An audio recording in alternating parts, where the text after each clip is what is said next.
Hi friends, welcome to our channel. இன்னைக்கு நம்ம கல்யாண வீட்ல செய்யக்கூடிய பிரெட் அல்வா எப்படி பண்றது இந்த வீடியோல பார்க்க போறோம். நம்ம வீட்ல உள்ள சுலபமான பொருளை வச்சு அதே சுவையில எப்படி பண்ணலாம்னு இப்ப பார்க்கலாம். இந்த ரெசிபி பண்றதுக்கு கடாய் ஹீட் பண்ணிட்டு தேவையான அளவுக்கு நெய் சேர்த்திருக்கேன். நெய்க்கு பதிலா வாசனை இல்லாத எந்த ஆயில் வேணாலும் சேர்த்துக்கலாம். இன்னைக்கு நான் ஒரு பாக்கெட் பிரெட் எடுத்துக்கேன். ஓரங்களை கட் பண்ணிட்டு இந்த மாதிரி சின்ன சின்ன பீசஸா கட் பண்ணி பொரிச்சு எடுத்துக்கோங்க. நமக்கு பொரிக்கிறதுக்கு ஈஸியா இருக்கும். இப்போ நல்லா ரெண்டு சைடும் கோல்டன் கலர் வந்ததுக்கு அப்புறமா தனியா எடுத்து வச்சிடலாம். இதே மாதிரி எல்லா பிரெட்டையும் நான் பொரிச்சு எடுத்துக்கிறேன். அடுத்து கடாயில கொஞ்சமா நெய் சேர்த்துட்டு ஒரு 25 பீஸ் அளவுக்கு முந்திரி பருப்பு பொன்னிறமா வறுத்து தனியா எடுத்து வச்சிருக்கோங்க. இப்போ இது கூட 200 கிராம் அளவுக்கு சக்கரை சேர்த்துக்கலாம். நான் இன்னைக்கு ஒரு பாக்கெட் பிரெட்டுக்கு 200 கிராம் சக்கரை கரெக்டான அளவா இருக்கும். இது கூட எந்த கப்ல சக்கரை எடுத்தோமோ அதே கப்ல 1.5 கப் அளவுக்கு தண்ணி சேர்த்து நல்லா சிம்ல வச்சு 15 நிமிஷம் கொதிக்க வச்சிருங்க. நம்மளுக்கு சக்கரை பாவு கொஞ்சம் திக்கா வரணும்.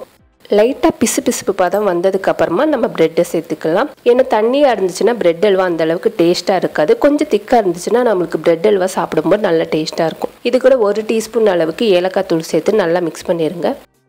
இந்த டயத்துல நம்ம பொரிச்சு வச்ச பிரெட்டை சின்ன சின்ன பீசஸா கட் பண்ணிட்டு சேர்த்துக்கோங்க. நம்மளுக்கு மிக்ஸ் பண்றதுக்கு கொஞ்சம் ஈஸியா இருக்கும்.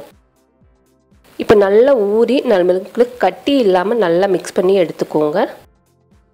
இப்போ பார்த்தீங்கன்னா நல்லா நெய் பிரிஞ்சு சூப்பராக ரெடி ஆயிருக்கு. இந்த டயத்தில் இது கூட 1 கப் அளவுக்கு காய்ச்சி ஆற வச்ச பால் சேர்த்துருக்கேன். ஒரு 100 ml அளவுக்கு பால் சேர்த்துக்கோங்க.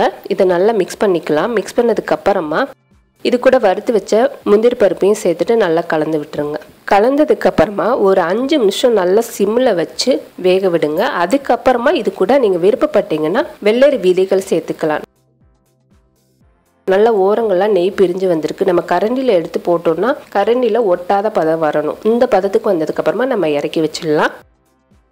டேஸ்டியான பிரெட் அல்வா ரெடி ஆயிடுச்சு. இதே போல் நீங்களும் கண்டிப்பாக ட்ரை பண்ணி பாருங்கள். இந்த வீடியோ உங்களுக்கு பிடிச்சிருந்துச்சுன்னா லைக் பண்ணுங்கள், ஷேர் பண்ணுங்கள். மறக்காமல் நம்மளோட சேனலுக்கு சப்ஸ்கிரைப் பண்ணுங்கள். தேங்க்யூ.